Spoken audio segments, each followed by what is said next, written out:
commencement, Dieu créa le ciel et la terre. La terre était comme un grand vide, l'obscurité couvrait l'océan primitif. Les œuvres de Dieu se multipliaient. Ainsi de suite, la terre fut remplie d'œuvres de Dieu. Dieu prit de la poussière du sol et en façonna un être humain. Puis, il lui insuffla dans les narines le souffle de vie. Cet homme devint un être vivant. Dieu prit l'homme, l'établit dans le jardin d'Éden pour le cultiver et le garder.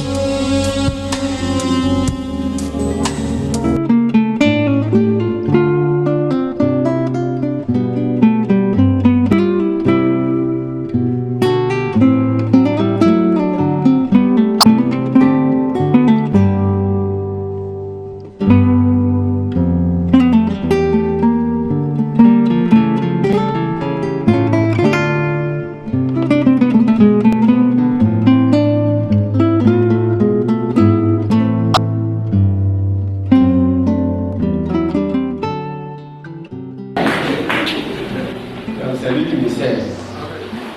Que Dieu magnifie. Que Dieu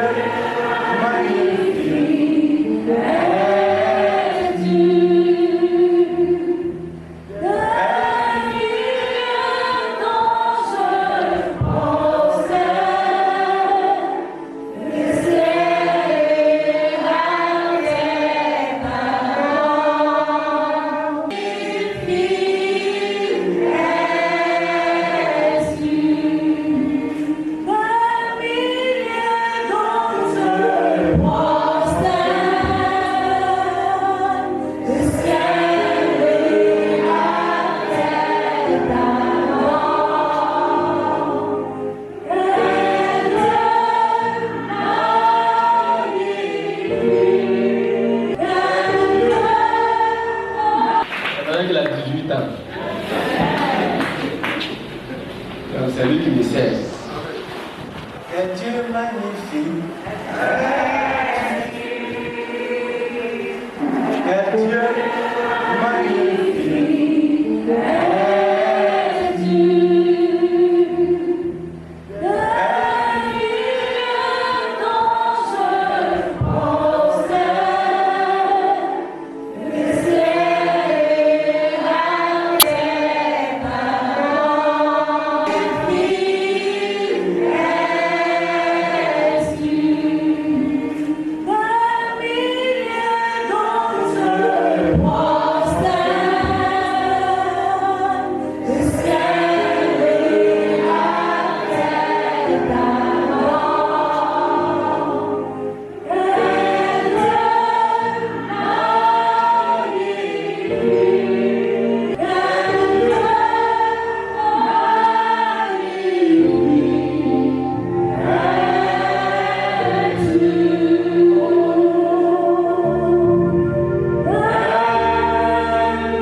Seigneur, pour que tu en sois le maître.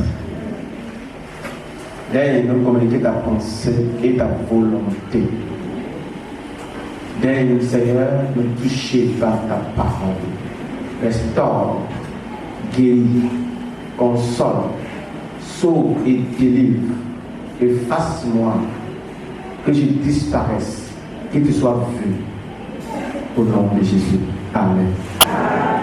Bien-aimés, depuis le mercredi soir, nous avons commencé le thème. Le malheur atteint souvent le juste, mais l'Éternel l'en délivre toujours. C'est pourquoi nous comprenons qu'en tant que chrétien, de temps en temps, il y a des choses peuvent se passer dans notre vie. Cela ne veut nullement dire que Dieu nous a abandonnés. Amen. Et je vous ai dit ici, le mot malheur ici n'a rien à voir avec malédiction. Le mot malheur ici veut dire situation difficile, situation douloureuse, épreuve, adversité. C'est ça le mot malheur ici. Et on a vu que si le chrétien s'engage à adorer bien Dieu, les épreuves et les persécutions, très souvent, vont marcher sur sa voie. Et ces persécutions, ces adversités, l'apôtre Paul les appelait mauvais jours. Mauvais jour, ça veut dire c'est un jour où ta foi est défiée, ta foi est confrontée à beaucoup de choses au point où elle a été lâchée. C'est ça l'apôtre Paul appelait mauvais jour. On a vu que tous ceux qui veulent vivre pieusement, après 2 Timothée 3, tous ceux qui veulent vivre pieusement seront persécutés. Et la persécution et l'impopularité d'un chrétien vient de 3 sources. Ces 3 sources sont le monde, et puis au sein de l'église et au sein de la famille. Et l'apôtre Paul a appelé la persécution qui vient du sein de l'église, les faux frères.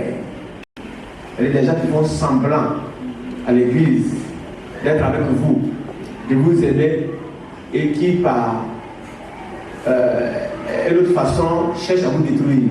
L'apôtre Paul les appelait les faux frères. Il a dit qu'ils sont glissés dedans, ils sont glissés dans l'église. On danse ensemble, mais ils sont loin de vous. Que le Seigneur nous aide. Donc on a détaillé beaucoup cela. Et puis le lendemain, c'est-à-dire le jeudi, on a parlé des raisons. Les raisons qui font que le juste, des fois, passe par des persécutions et par l'impopularité.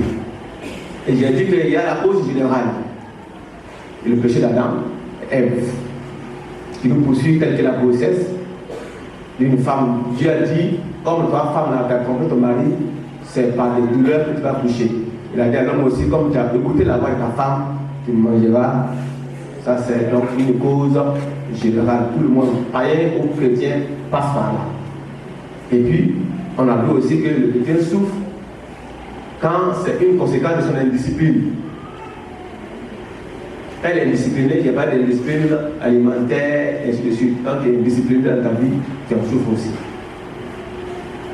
On a vu que le diable aussi peut faire souffrir quelqu'un pour rien du tout simplement parce qu'il veut voir si tu es un bon chrétien. Comment traiter devant Dieu, le cas des jours. On a vu aussi que Dieu également, lui-même de sa propre volonté, permet ça pour tester ta foi et voir jusqu'à quel point tu peux lui faire confiance. Beaucoup de choses qu'on a vues, et c'est vrai que le temps s'en va. Et puis, le vendredi soir, on a vu quelle attitude adopter. Si nous sommes affligés, si quelque chose nous arrive, quelle doit être notre attitude? Quelle est la conduite à tenir? Et la Bible dit tout ce qui nous arrive là concourt au bien de ceux qui aiment Dieu. Mais pour que toutes choses concourent au bien de ceux qui aiment Dieu, quelle doit être l'attitude de celui-là qui adore Dieu? Premièrement, on a vu qu'il fallait avoir une réaction positive. C'est votre réaction qui est la clé qui veut saisir pour faire concourir tout ce que l'adversaire a bâti contre vous à votre bien. Et on a pris l'exemple de Joseph. C'est que les frères ont planifié contre lui, à cause de sa réaction positive, Dieu l'a changé en bien. Donc il a pu dire à ses frères, vous avez médité de me faire du mal, mais Dieu l'a changé en bien.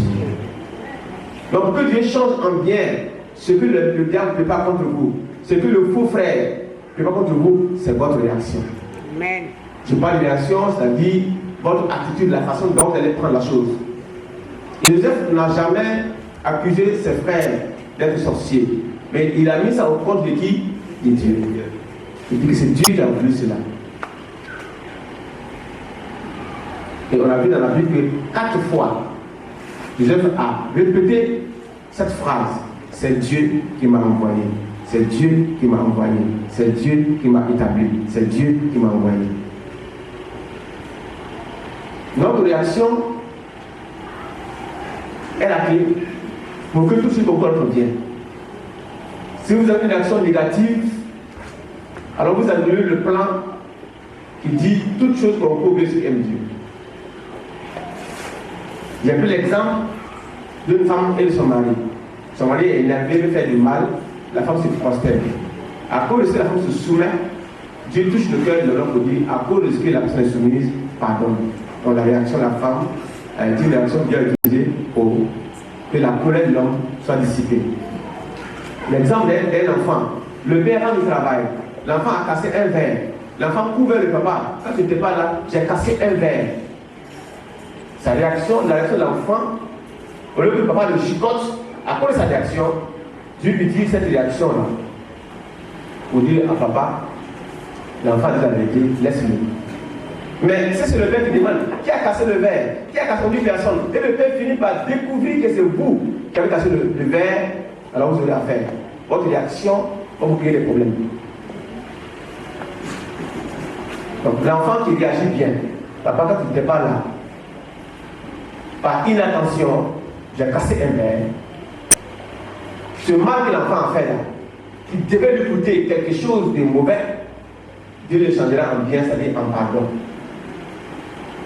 On a compris cette réaction positive dont je parle. Quelque chose vous arrive également. Au lieu d'avoir une bonne réaction envers Dieu, vous mettez à insulter Dieu.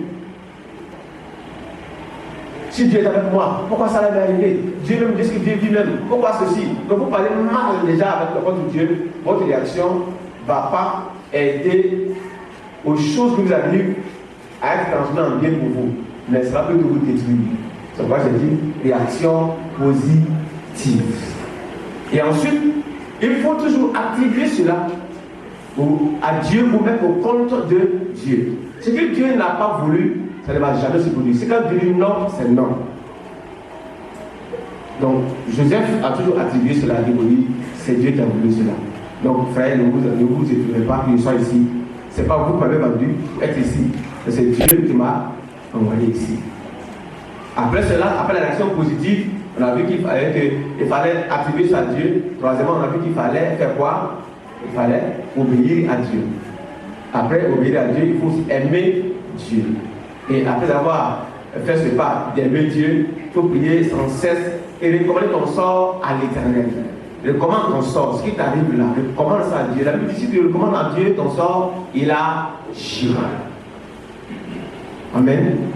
Donc, c'est important pour nous de parcourir toutes ces choses pour que le chrétien soit situé. Que le fait d'être chrétien, ce n'est pas un antidote contre les problèmes. Mais Dieu nous en délivre toujours. Ça va bénir, mais Dieu va nous en délivrer. Amen. Et ça, c'est important pour nous.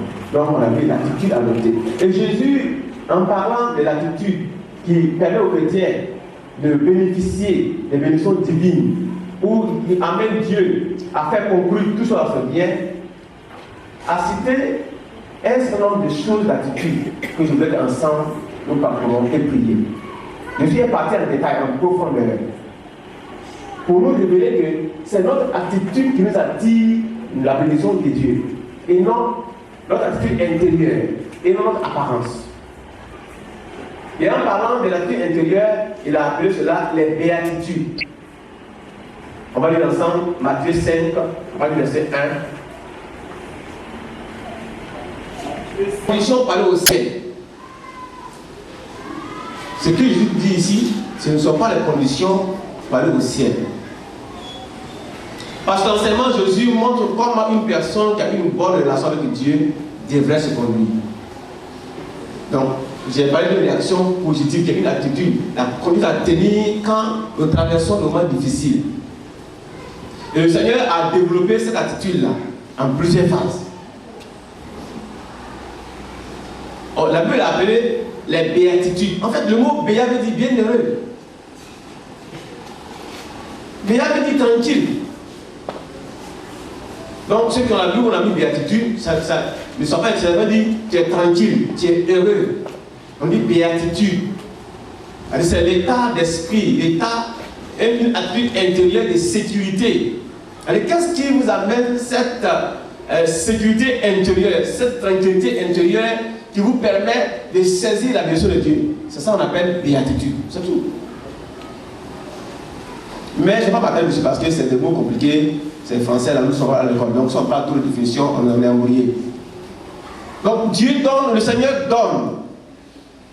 Là, les différentes attitudes qui sont des qualités intérieures d'un bon chrétien.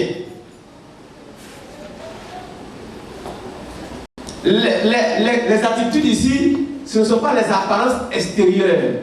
Mais quand vous lisez bien ce passage, ça se réfère à ce qui est à l'intérieur de l'homme. La bénédiction de Dieu ne s'acquiert que lorsque votre intérieur est bon. Parce que la plupart des gens peuvent avoir une apparence. Comme les faux frères par exemple. Une apparence, quand vous voyez cette apparence-là, vous dites qu'il n'y a rien à faire. Ce sont les bonnes personnes, ça. Alors qu'à l'intérieur, ce sont des rebelles. À l'intérieur, ce sont des vipères. C'est pour cela que le Seigneur a mis l'accent sur les béatitudes, parce que c'était le comportement des pharisiens.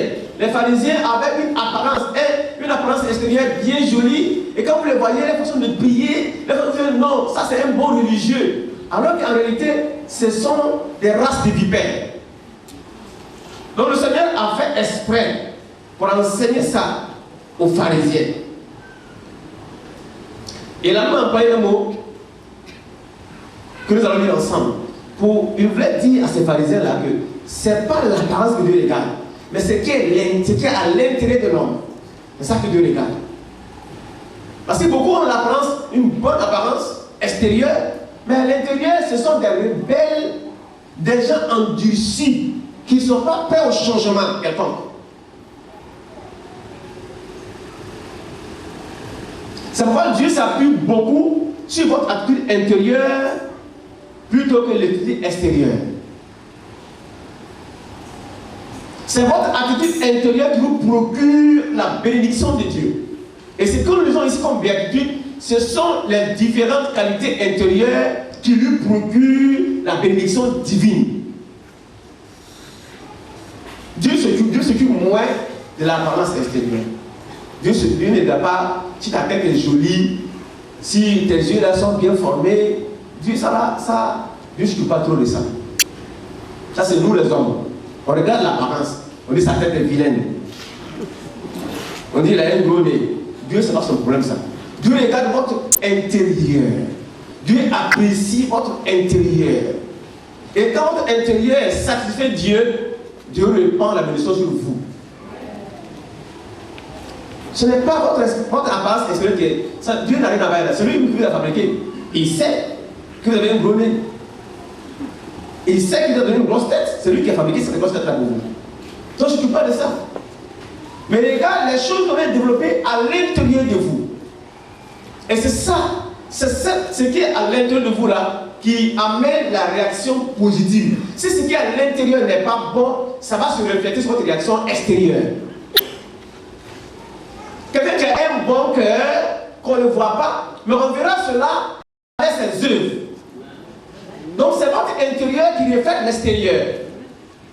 Quand quelqu'un est en train de réagir de façon désordonnée à l'extérieur, ce n'est pas son extérieur qui lui dit cela, mais c'est le résultat, c'est le reflet de son intérieur.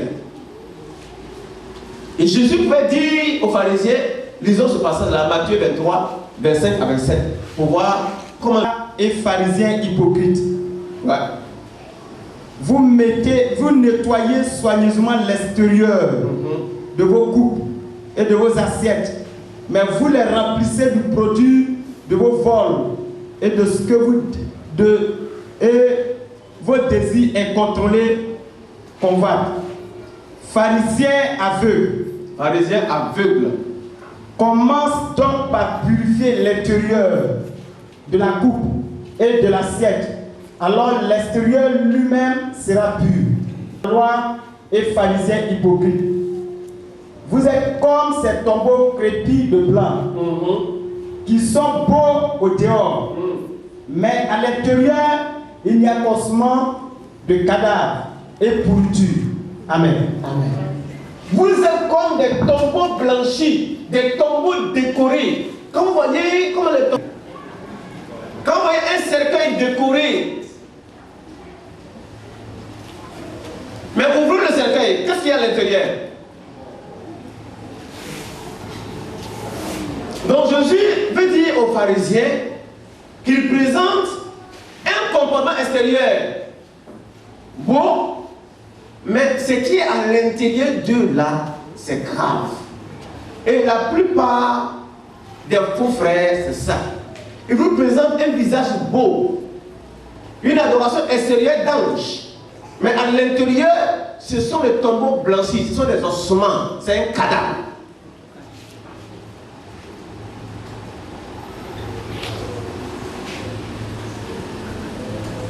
Et dit, vous êtes des hypocrites. Parce que les pharisiens, regardez comment est-ce qu'ils se manifestent à l'extérieur. Ils vont laver la tête, ils vont laver les oreilles, ils vont laver les nez, ils vont laver les pieds, laver en bas. Tout ça pour tout qu'ils sont purs. Mais ce qui est à l'intérieur n'est pas lavé. Donc le Seigneur, pour ne pas les blesser, il a essayé d'adoucir un peu, dit, vous lavez les coupes à l'extérieur. C'est quelle coupe? Il n'y a pas de coupe. Il veut dire votre corps. Vous lavez il lave la tête, il lave les oreilles, il lave les nez, il dit, c'est pas moi. Et ça va le faire 5 fois, 6 fois par jour. On est ensemble ce matin? Ils vont le faire chaque fois, 5 fois par jour, 7 fois par jour, laver la tête est toujours mouillée. Et ça ne change rien. Donc, bien aimé, notre attitude intérieure, c'est elle seulement qui nous procure la bénédiction divine. C'est pour cela que les gens qui vous n'aimez pas là, c'est eux que Dieu utilise beaucoup. Quand vous les voyez, ils sont vilains. Et puis vous subissez que c'est eux qui ont les grands dons. Vous voyez, ce n'est pas sa tête là qui intéresse Dieu. Il est vilain au dehors, mais il a un bon cœur. Dieu va se servir de lui. Il va le bénir. Et tu es là, tu es jaloux, tu vas en mourir pour rien. Parce que ce n'est pas l'apparence. Dieu se trouve plus de l'intérieur. Comment est votre intérieur? Dieu apprécie l'intérieur par rapport à l'extérieur. Donc ici, les béatitudes, ce sont les attitudes d'un bon chrétien qui lui procure la bénédiction divine. Ce sont les différentes étapes progressives d'un chrétien pour atteindre les hauteurs d'une vie spirituelle grande. Ce ne sont pas les conditions pour aller au ciel. Les béatitudes ne sont pas les conditions pour aller au ciel. Mais ce sont des attitudes, des comportements intérieurs qui vous procurent la bénédiction de Dieu. C'est pour cela que votre réaction est la clé, et je répète cela,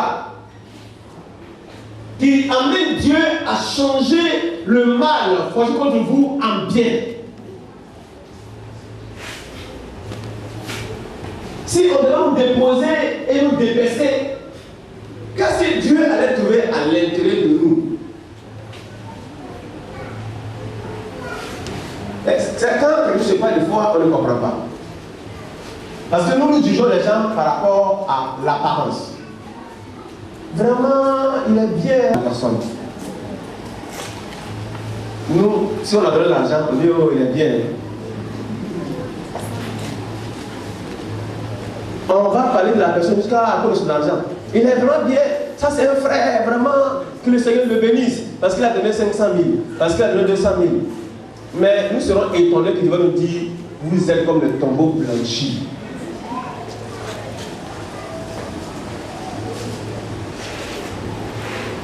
Maintenant, ceux qui apparemment n'ont pas grand chose, on ne les apprécie pas. Parce que dans l'apparence, ils n'ont rien. Ils n'ont rien, ils n'ont rien. Donc, sur quoi on va se permettre de les apprécier? Ne pas donner offrande. Ne pas donner paille. Donc, ceux-là, d'emblée, on les disqualifie. Que le Seigneur nous aide. Donc Dieu s'intéresse à la qualité intérieure par rapport à la qualité extérieure. Et c'est vos qualités intérieures qui vous procurent la bénédiction de Dieu, et je les appelé les béatitudes, c'est-à-dire la tranquillité, la sécurité intérieure, votre état d'esprit. C'est ça qu'on appelle béatitude. Bienheureux, la tranquillité. Que le Seigneur nous aide. Alors, allons maintenant sur les différentes étapes, les différentes attitudes dont je parle ici, qu'on appelle béatitude. J'ai dit le mot béat veut dire tranquille, bienheureux. Donc, béatitude, ça veut dire bonheur, c'est tout. Qu'est-ce qui donne le bonheur? Ce sont les comportements, des attitudes qui vous donnent le bonheur, c'est tout. C'est ce que ça veut dire, les béatitudes. Qui n'aime pas le bonheur? Moi, bien pour la personne. Alléluia. Qui n'aime pas le bonheur?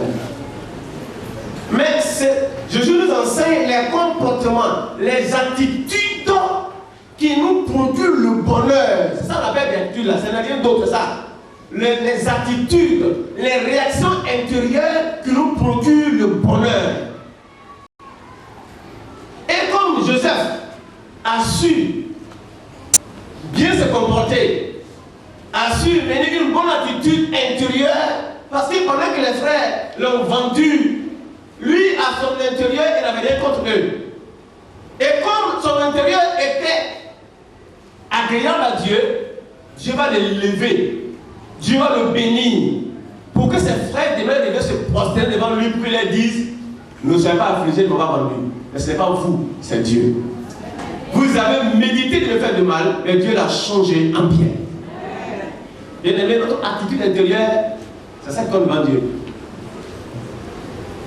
Mais nous les hommes, c'est dans la parole que nous cherchons.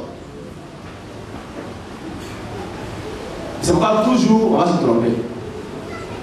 Quelqu'un veut nous tromper par son zèle. On dit non, ça il est bon, ça là. Et puis après on est surpris. Et ça, à tous les niveaux, les hommes comme les femmes, c'est votre attitude intérieure qui vous procure le bonheur. Si vous êtes une femme, vous êtes belle de figure, et que votre intérieur n'est pas bon, vous ne pouvez jamais fonder un foyer. Je peux vous dire ça. Une femme belle de figure, quand vous passez, tout le monde plaît, parce que c'est la femme que je veux. Mais si votre attitude intérieure, vous êtes méchant, votre cœur n'est pas bon, vous ne pouvez pas fonder un foyer. Vous êtes un homme aussi beau, avec tout ce qu'il faut comme diplôme, et que vous n'avez pas une attitude intérieure, votre cœur n'est pas bon, vous ne pouvez jamais laisser longtemps un poste. C'est votre attitude intérieure qui vous produit le bonheur. Et Jésus commence par l'attitude intérieure en disant, première étape, il nous dit, heureux les pauvres en esprit. Ici, pauvre en esprit ne veut pas dire celui qui n'a pas beaucoup d'esprit. Parce que les gens ont dit pauvre, c'est ce qui n'est pas beaucoup. Mais ici, le mot pauvre en esprit, heureux les pauvres en esprit, c'est l'étape initiale d'un bon chrétien. Ça veut dire simplement celui qui est conscient de ses besoins spirituels. Et il sait que ce n'est pas celui qui n'a pas beaucoup d'esprit. Et celui qui a beaucoup d'esprit est riche à l'esprit. C'est pas comme ça. Heureux, ceux qui sont pauvres en esprit veut dire heureux. C'est-à-dire le bonheur est à ceux-là qui sont conscients de leurs besoins spirituels. Alléluia. D'abord, de ses besoins spirituels. Donc quand on est conscient de son besoin spirituel, alors on dépend de Dieu. On dit ça, là, ça, on dit je ne vais pas faire. Parce qu'on est conscient de ça. Ça veut dire que... Et c'est là-bas le bonheur commence. Le bonheur des chrétiens, la tranquillité des chrétiens commence par là. Quand on est conscient, quand on a besoin de quelque chose devant Dieu, on se soumet à Dieu. Donc, heureux les pauvres en esprit. Deuxièmement, il dit heureux les affligés, ou bien heureux ceux qui pleurent. Ici, ceux qui pleurent ou ceux qui sont affligés rentrent dans le même cadre comme persécutés.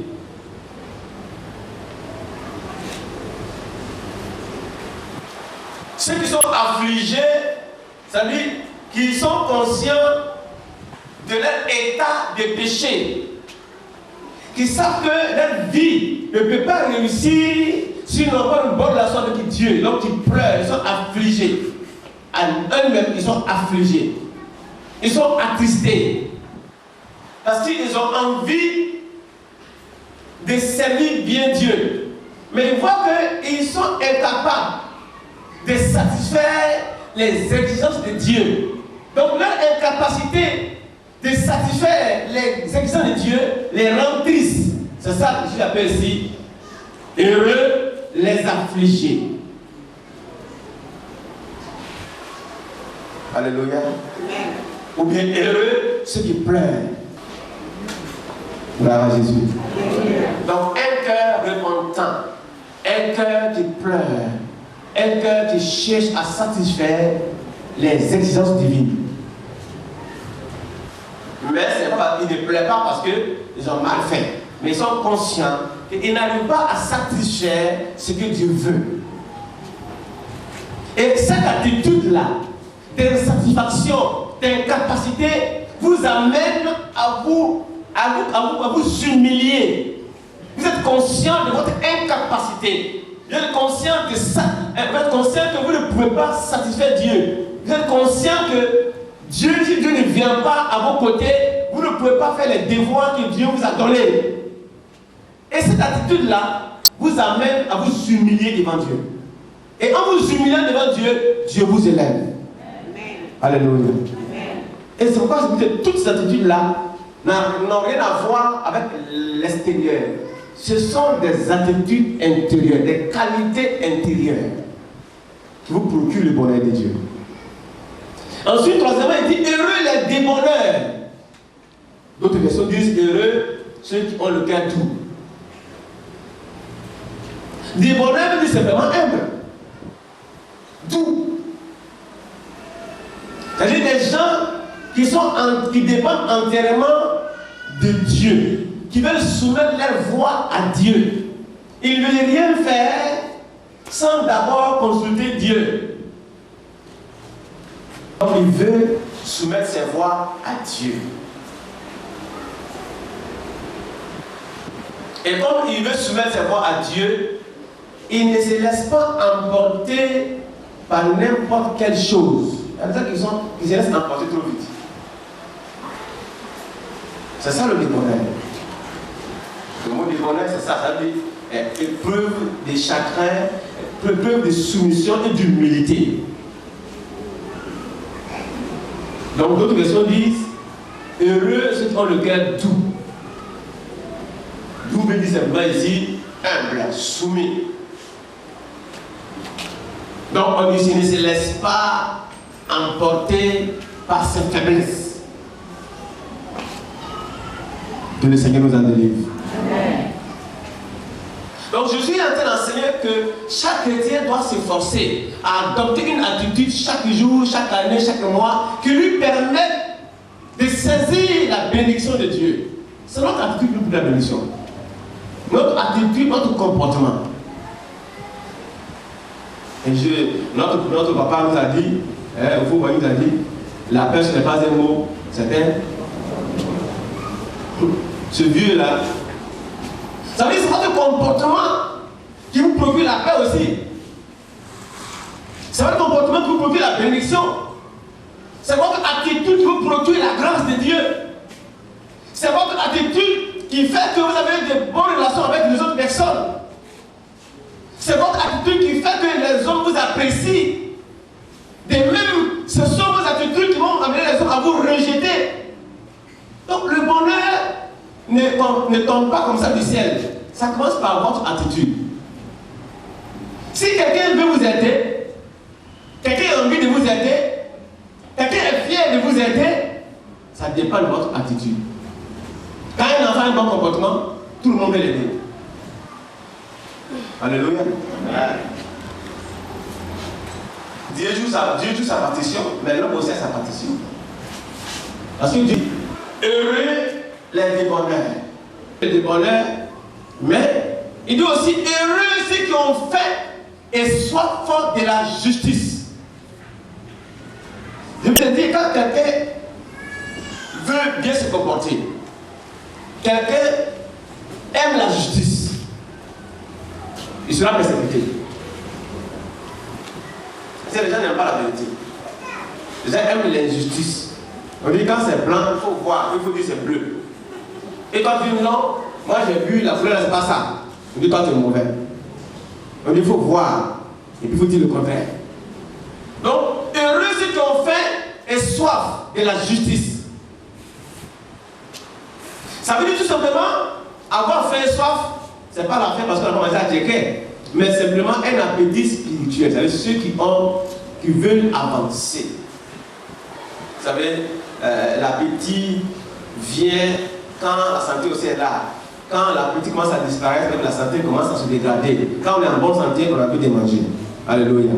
Donc, ce sont les gens qui ont un appétit spirituel dans les choses de Dieu. Ils veulent, ils ont soif de la justice de Dieu. Ils ont soif, ils ont faim de voir que ce que Dieu veut est en train de s'accomplir.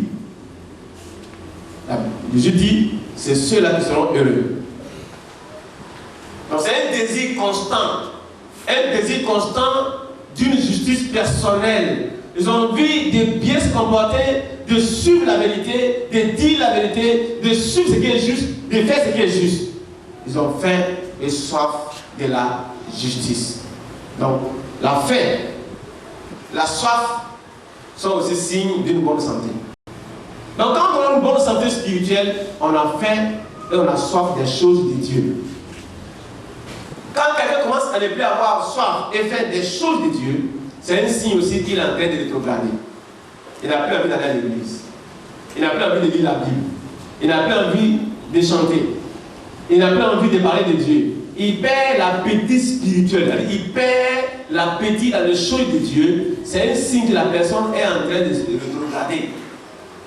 De même, quand quelqu'un est en bonne santé spirituelle, il y a un désir constant en la personne de chercher toujours les choses de Dieu. Tu as envie de lire la Bible, tu as envie de prier, tu as envie de chanter les cantiques de Dieu, tu as envie d'aller adorer Dieu, tu as envie d'aller écouter la parole de Dieu. Ça, c'est l'appétit spirituel.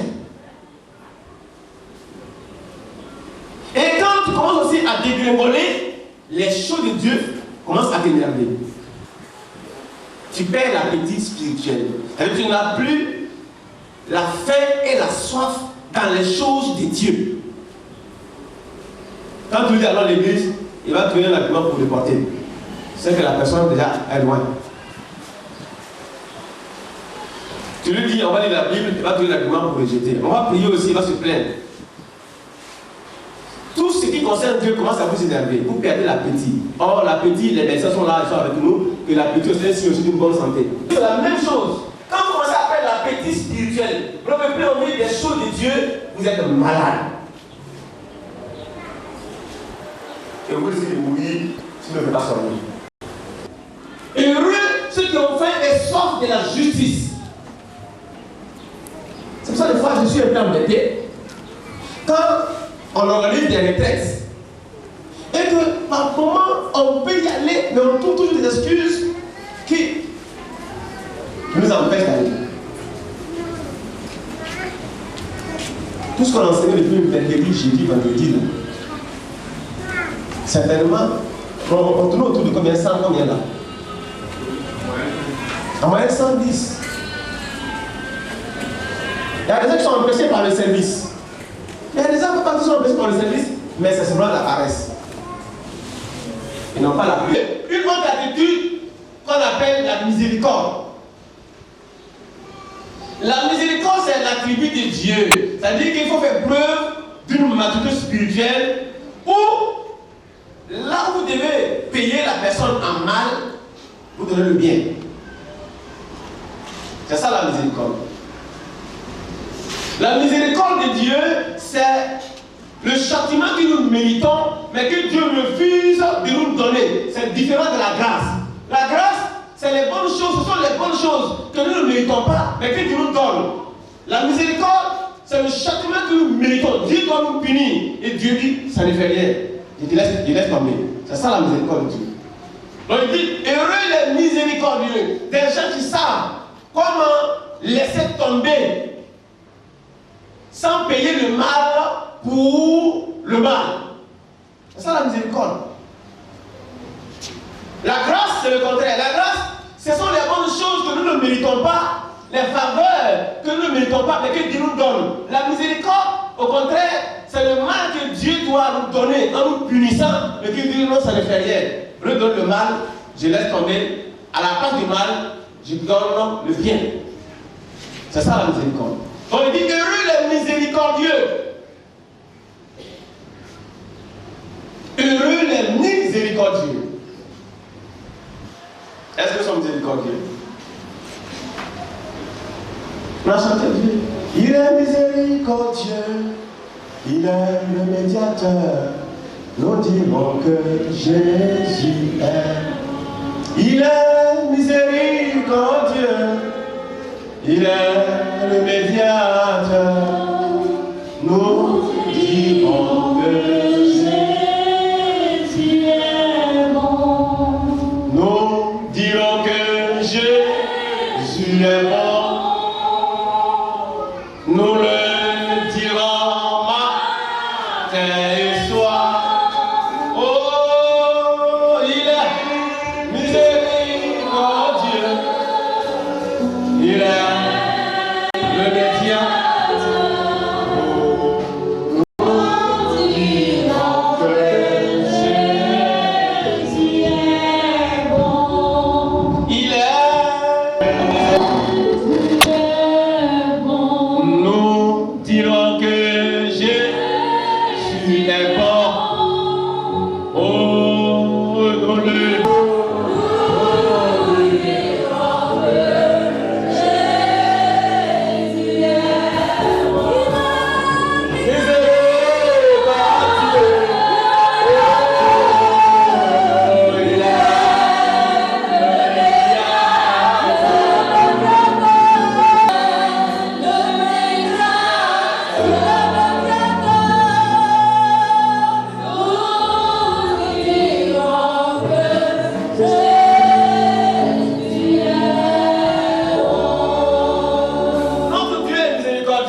Jésus est miséricordieux. Et dit heureux les miséricordieux.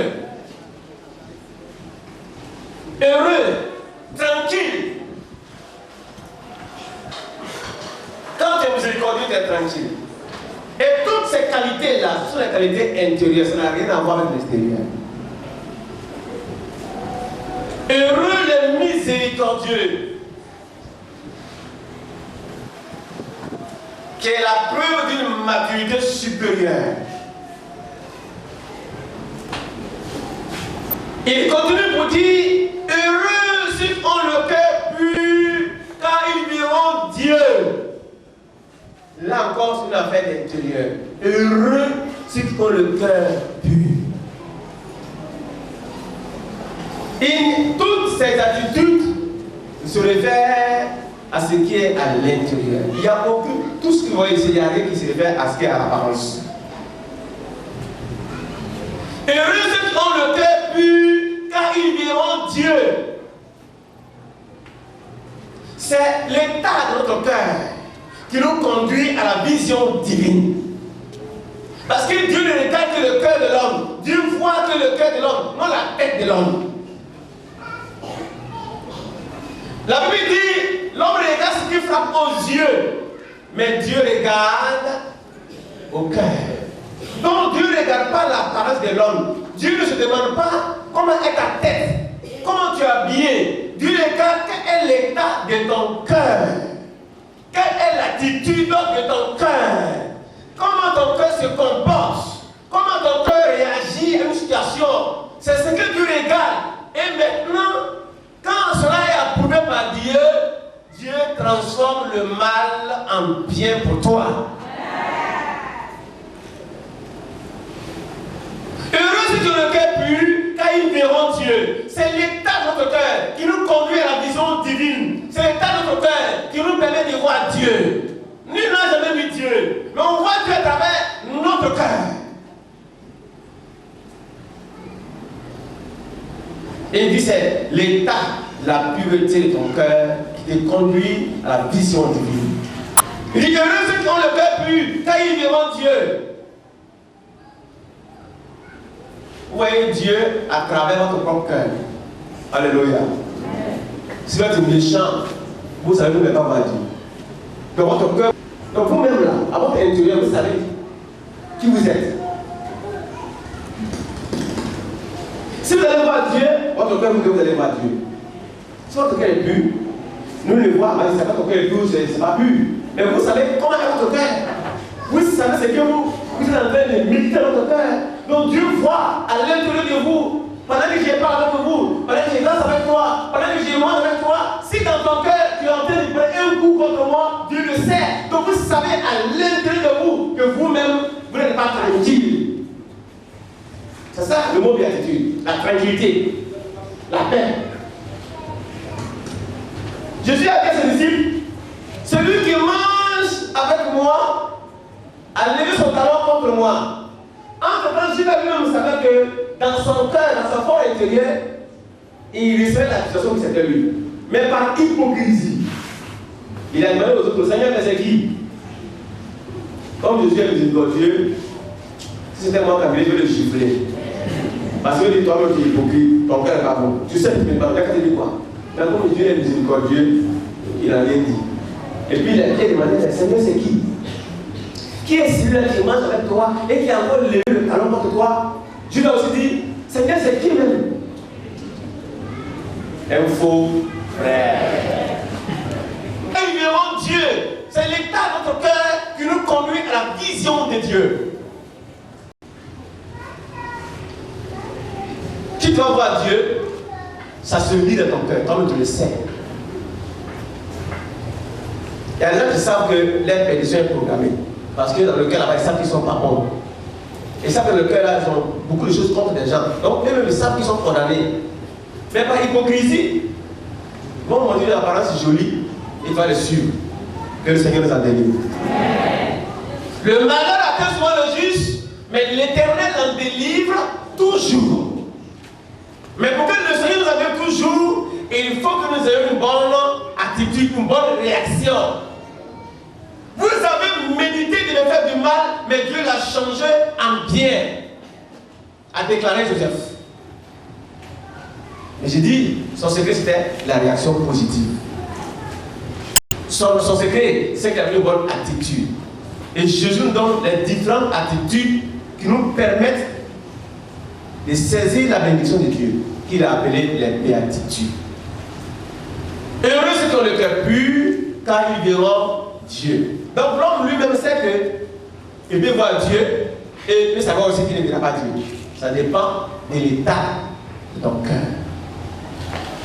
Il continue pour nous dire, septièmement, heureux ceux qui procurent la paix. Tantôt je le disais, vous nous a dit, la paix, ce n'est pas un mot, c'est un... Heureux ceux qui procurent la paix. Donc ça aussi, pour que toi-même tu aies la paix et que tu puisses procurer la paix, il faut que tu sois en paix avec Dieu. Donc ceux qui procurent la paix sont ceux-là qui ont la paix avec Dieu. Alors pose-toi la question ce matin, est-ce que tu as la paix avec Dieu?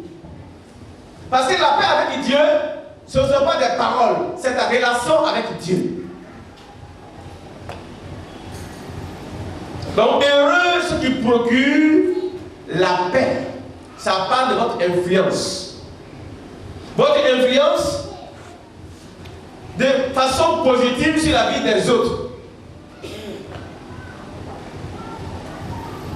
C'est vous. Mais pour que vous puissiez procurer la paix à quelqu'un, il faut que vous-même vous ayez la paix. Donc ceux qui procurent la paix sont ceux-là qui ont la paix avec Dieu. Est-ce que tu as la paix avec Dieu? Ceux qui ont la paix avec Dieu, ce sont ceux-là qui sont réconciliés avec Dieu. Est-ce que tu es réconcilié avec Dieu? Est-ce que tu as la paix avec Dieu? Et Brigham disait un jour, c'est l'évangéliste international, que tant que les hommes ne feront pas la paix avec Dieu, ils ne pourront jamais faire la paix entre eux. Et j'ai vu qu'il a raison. Les accords. Quels mots emploient encore? Après accord, c'est quoi? Hein? Résolution. Résolution. À moins de moments pour les mots là. Concertation. C'est pas moi quoi, convention, c'est pas moi. Pas traité. Et depuis le. Et donc, les gens vous disent, tant que les hommes ne font pas la paix avec Dieu, ils ne peuvent jamais faire la paix entre eux. Donc, la paix de l'homme avec son prochain dépend de lui avec Dieu. C'est quand l'homme a la paix avec Dieu qu'il aura la paix aussi avec les autres personnes. Amen. Donc, notre paix avec le prochain dépend de notre relation avec Dieu. Amen. Eux, ils demandent la vie des autres. Ne soyez pas un instrument de discussion, soyez un instrument de paix. Alléluia. Pendant que nous traitons ce sujet pour dire à Dieu, il faut changer le mal que l'ennemi a préparé contre nous en bien. Soyons les artisans de paix. Soyons réconciliés avec Dieu. Faisons la paix avec Dieu. Si quelqu'un ce matin n'a pas encore fait la paix avec Dieu, pour une raison ou pour une autre, je t'appelle à revenir à toi-même et à faire la paix avec Dieu. Alléluia. Heureux ceux qui procurent la paix. Une bonne relation avec Dieu, vous devenez un bon instrument de paix. Et comme l'a dit, c'est une attitude qui te donne la paix toi-même. Et par toi aussi, ceux qui sont autour de toi auront la paix. Amen.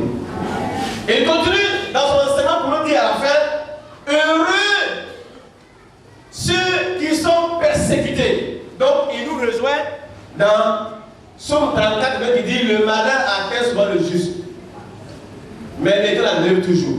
Jésus nous rejoint là-bas. Il dit, heureux ceux qui sont persécutés. C'est une souffrance, c'est une adversité. Parce que vous êtes mal compris. On vous persécute, on vous insulte, on vous calomnie. Parce que vous êtes mal compris. Parce que les gens ne veulent pas comprendre ce que vous dites. Parce que vous dites la vérité. Parce que vous voulez faire que la vérité éclate. Les gens vont vous persécuter. Mais dites heureux serez-vous. Il n'y a personne qui se tient debout pour la vérité, pour la paix et qui prend ça cadeau. On vous persécutera. Donc, heureux ceux qui sont persécutés. Donc, persécution, souffrance pour le bien et le sacrifice que vous faites. Des fois, votre sacrifice que vous voulez faire pour aider quelqu'un, le bien que vous voulez faire pour aider quelqu'un, ce bien-là, ou ce sacrifice-là est mal compris et ça devient pour vous l'objet de persécution. On dit pourquoi il a fait ça.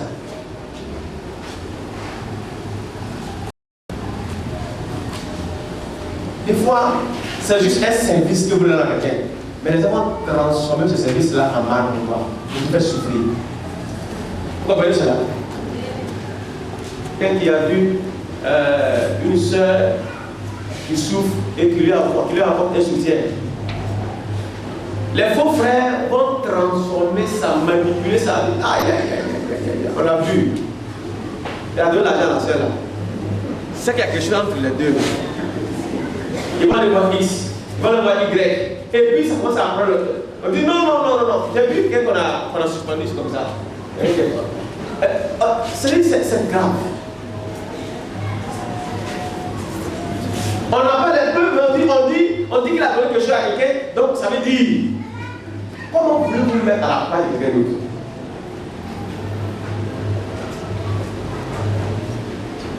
Et c'est en train de tuer notre vie spirituelle et à tuer notre relation avec Dieu et tuer notre église parfaite.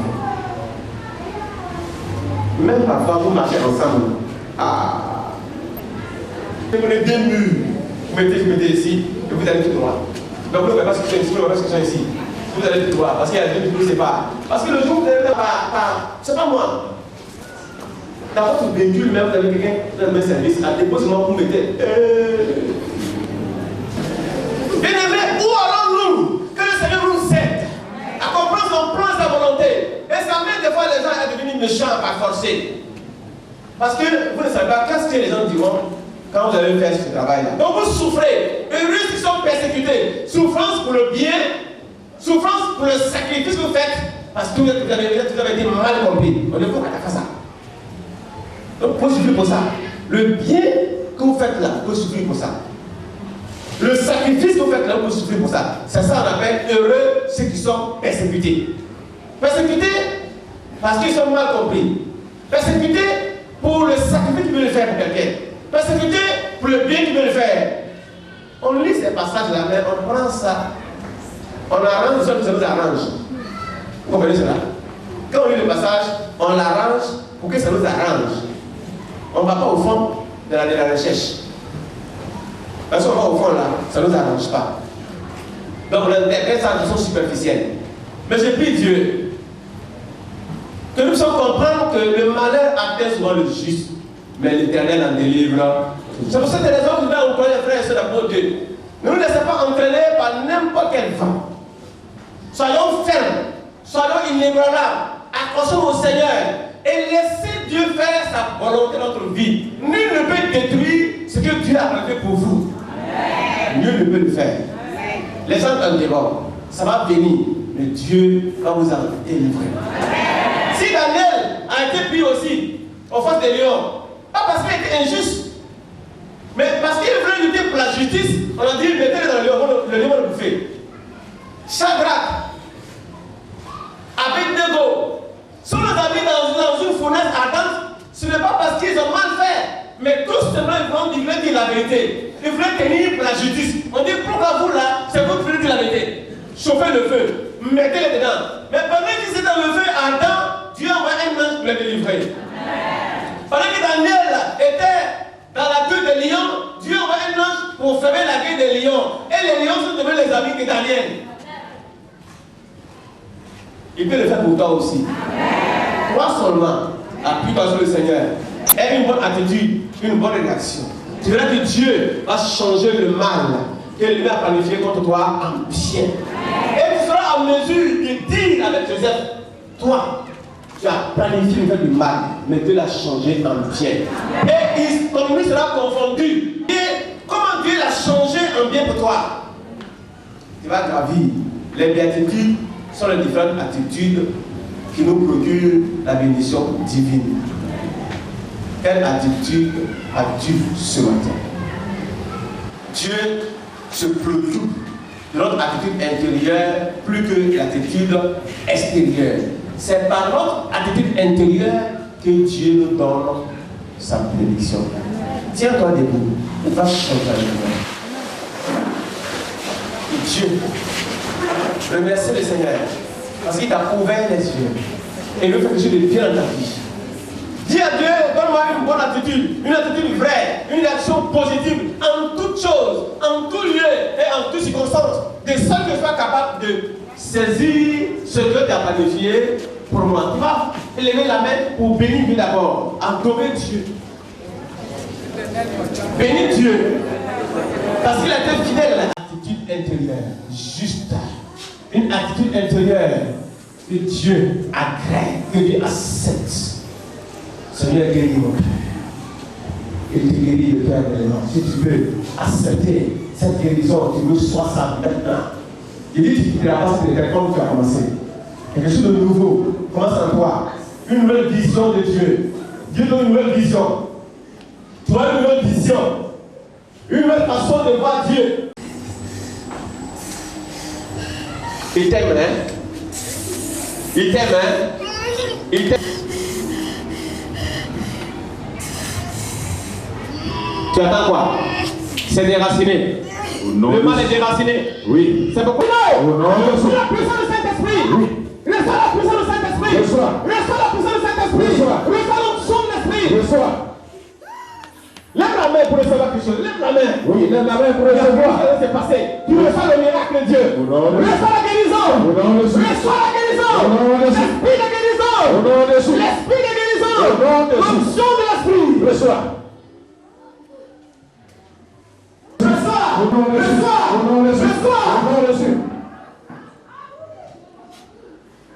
Répète encore, Seigneur, guéris mon cœur. Encore, répète ça, Seigneur, guéris mon cœur. Seigneur, guéris mon cœur. Répète encore plusieurs fois. Seigneur, guéris mon cœur. Continue. Seigneur, guéris mon cœur. Continue, dis encore. Seigneur, guéris mon cœur. Dis encore. Seigneur, guéris mon cœur. Dis encore. Seigneur, guéris mon cœur. Seigneur, guéris mon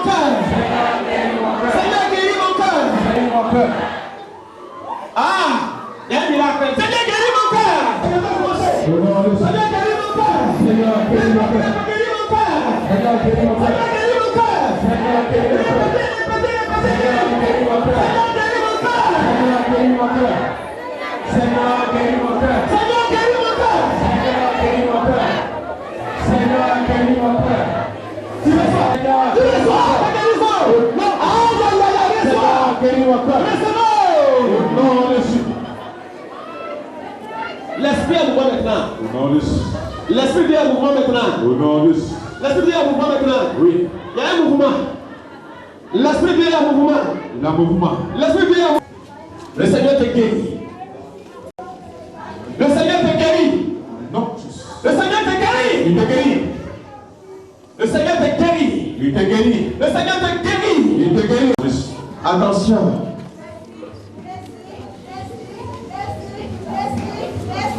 Reçois ton miracle. Reçois ton miracle. Ne sois pas fatigué. Ne sois pas fatigué. Jesus! Jesus! Oui, te touche. Tu vas dire avec moi, Jésus! Jésus!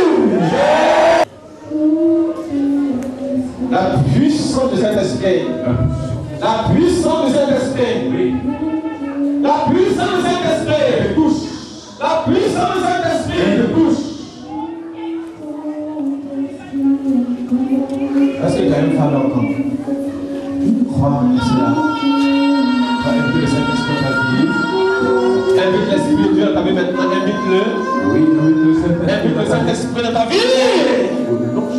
Invite le Saint-Esprit dans ta vie. Prends le contrôle, Seigneur. Prends le contrôle, Seigneur. Prends le contrôle, Seigneur. Prends le Seigneur. Prends le contrôle, Seigneur. Prends le contrôle, Seigneur.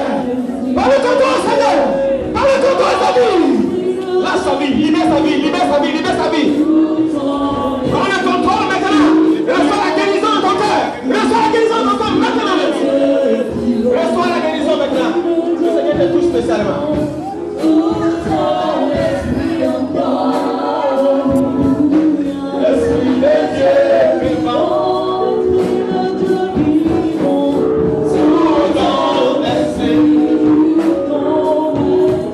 Est-ce que c'est Dieu? Non, Jésus.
5 minutes pour recevoir quelque chose. Tiens-toi debout. C'est un peu l'homme qui va te toucher, mais Dieu lui va te toucher. Je ne viens plus vers toi, mais Dieu même va te toucher. Au point où tu seras nous soulevé, reçois quelque chose de Dieu. Ça a commencé. Ça a commencé. Ça a commencé. Ça a commencé. C'est pas moi qui vais te toucher. Dieu va te toucher. Il y a un vent puissant qui souffle. Il y a un vent puissant. Je vois un vent qui souffle. Le vent prend la salle. Le vent prend la salle. Le vent prend la salle. Le vent prend la salle. Il y a un vent qui souffle. Le vent puissant. Le vent prend la salle. Aïe aïe aïe aïe aïe aïe aïe aïe aïe aïe. Il y a un vent qui souffle. Un vent puissant et bel. Il y a un vent qui souffle. Le vent. Je viens de vers toi, je viens de vers toi là-bas, mais Dieu va te toucher. Oui.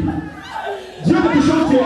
Lève-toi par deux pieds. Tiens-toi de me ressens quelque chose. Au nom de Jésus. Il y a une main qui se balade là, c'est la main de Dieu. La main touche ta tête. Oui. La main sur ta tête. La main sur ta tête. Elle est sur ta tête. La main sur ta tête. Elle est sur ta tête. Au nom de Jésus. La salle est remplie d'onction. Au nom de Jésus. Aïe aïe aïe aïe aïe aïe, l'esprit de Dieu mouvement. Dieu met la main sur toi. Oui, sa main. Dieu met la main sur toi. Sa main te touche. Dieu met la main sur toi. Sa main te touche. Dieu met la main sur toi. Sa main te touche. La main du Seigneur sur toi. Oui. La main de Dieu te touche. Elle te touche. L'onction est là. Oui. La main te touche. La main te soulève. La main te soulève. La main te soulève. La main te soulève. La main te soulève. La main te soulève. La main te soulève. La main te soulève. Aïe aïe aïe aïe aïe. L'esprit de Dieu mouvement. Le vent a commencé. Le vent a commencé. Le vent a commencé. Le vent a commencé. Le vent a commencé. Reçois. Reçois. Reçois. Reçois. Reçois. Reçois. Reçois. J'ai dit, je ne te touche plus. Je te touche. Je te touche. Je te touche. Je te touche. Je te touche. Je te touche. Je te touche. Aïe aïe aïe aïe aïe aïe. La main de Dieu est tendue. Oui. La main de Dieu est tendue. La main de Dieu est tendue. Elle est tendue. Elle est tendue. Elle est tendue. Je te touche. Oui. Je te touche. Je te touche. Je te touche. Je te touche. Je te touche. Je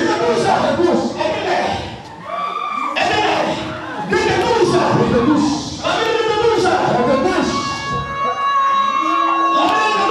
Je te touche.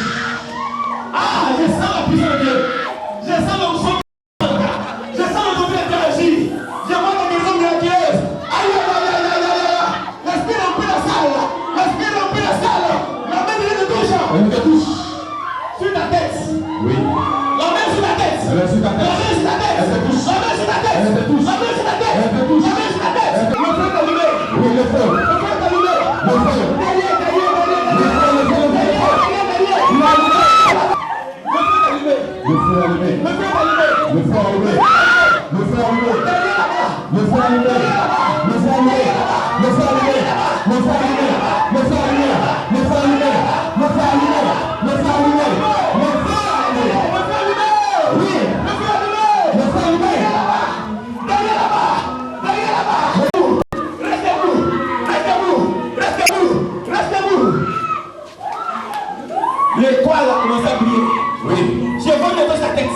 Oui, le feu. Je vois le toit sur ta tête. Oui, le toit. Regarde ta tête. Oui. Je vois le toit sur toi. Elle se pose. Je vois le toit sur toi. Elle se pose. Oui, le toit sur toi. Elle se pose. Je vois le toit sur toi. Sur ta tête. Je vois le toit sur toi. Elle se pose. Sur ta tête. Elle se pose. Aïe, aïe, aïe. Sur ta tête. Aïe, aïe, aïe, aïe, aïe, aïe. Se pose sur ta tête.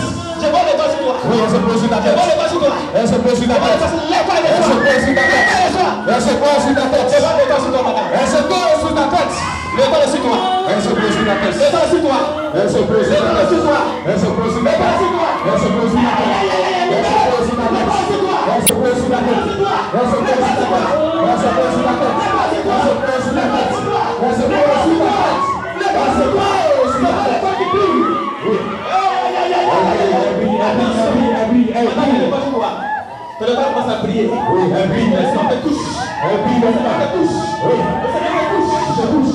L'étoile commence à briller. Oui. L'étoile est sur ta tête. Elle est sur ta tête. L'étoile est sur ta tête. Elle brille. L'étoile est sur ta tête. Elle brille. L'étoile est sur ta tête. Elle brille. Ta tête. Elle brille. L'étoile de Dieu. Oui. Reçois l'étoile de Dieu. Non. L'étoile est sur ta tête. Elle brille. Jesus. Regarde sa vie maintenant. Non.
Seigneur, merci pour ta mère et famille. Merci pour les signes qu'on nous a dans ta parole. Heureux ceux qui procurent la paix. Heureux ceux qui ont le cœur pur. Merci pour ce peuple que tu élèves là. Merci pour la différence. Merci pour l'onction. Merci pour la guérison. Merci pour la délivrance. Merci pour la guérison. Merci pour la liberté. Merci pour la grâce. Merci pour la bénédiction. Merci pour la haute dimension de l'esprit. Merci pour la victoire. Merci pour la victoire. Merci pour la victoire. Tu changes ce que les gens mettaient contre nous, qui était mal. Tu le changes en bien.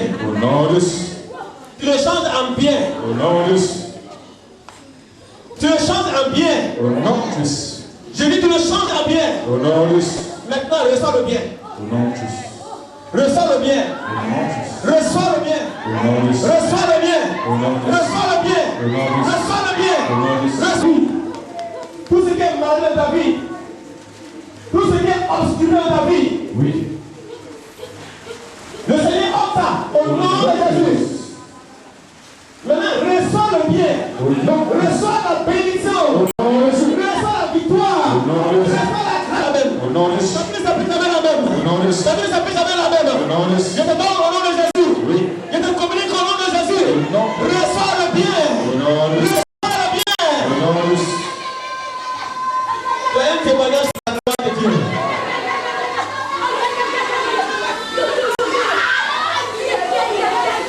Merci Seigneur. Lève la voix, dis merci Jésus.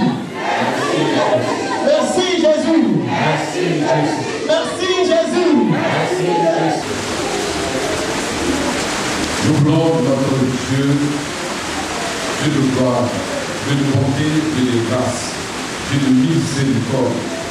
En ce moment précis, Éternel des armées, pour manifester notre profonde gratitude et notre infinie reconnaissance, Éternel notre Dieu, de cette grâce que tu nous as faite ce matin. Par la peau de ton serviteur, Éternel des armées, tu nous as réconciliés avec nous-mêmes. Et tu nous as donné, Seigneur, la paix qui vient de ton trône, afin que nous soyons en paix avec tous. Comment ne pas te dire merci, Père, depuis mercredi, jeudi, vendredi, et ce jour, dimanche, Éternel notre Dieu. Tu n'as cessé, Éternel des armées, de manifester ton amour si grand, si merveilleux, à l'endroit de ton peuple que nous sommes. Oui, Éternel notre Dieu, le malheur atteint souvent le juste. Mais toi, le maître de l'univers, tu l'as béni toujours. Ce matin, en milieu du cœur, dans un élan d'esprit, nous venons à toi pour te dire, Seigneur, tu es grand, et ton amour est grand. Tu es merveilleux, éternel notre Dieu. Merci pour le cœur que tu délivres, que tu guéris. Merci, Seigneur, parce que tu sors nos âmes, éternel notre Dieu, de la mort. Merci parce que, Seigneur, tu nous as restaurés, tu nous as régénérés. Nous qui étions fatigués, nous qui étions abattus, découragés, éternel notre Dieu, tu as affermi notre foi, éternel notre Dieu. Désormais, Seigneur, en ton nom, nous sommes plus que vainqueurs. C'est pourquoi ce matin, à propos de nous, à propos de te dire merci. Nous voulons aussi, Seigneur, te recommander spécialement ton serviteur, son ministère, éternel notre Dieu. Père, nous prions ensemble que tu poignes ton serviteur, que tu l'équipes à nouveau, que tu le remplisses davantage, afin que, Seigneur, chaque fois qu'il se tiendra devant ton peuple, que tu parles et que la parole s'accomplisse. Seigneur, merci pour les grâces que tu as déversées sur ton peuple. Merci pour les bénédictions, pour la guérison spirituelle, pour la guérison physique, pour la guérison financière. Parce que l'Éternel, notre Dieu, quand tu bénis, l'Éternel, c'est le tout. Que ton nom soit élevé, que ton nom soit glorifié. Gloire soit à toi seul, au nom de Jésus-Christ, et nous disons Amen.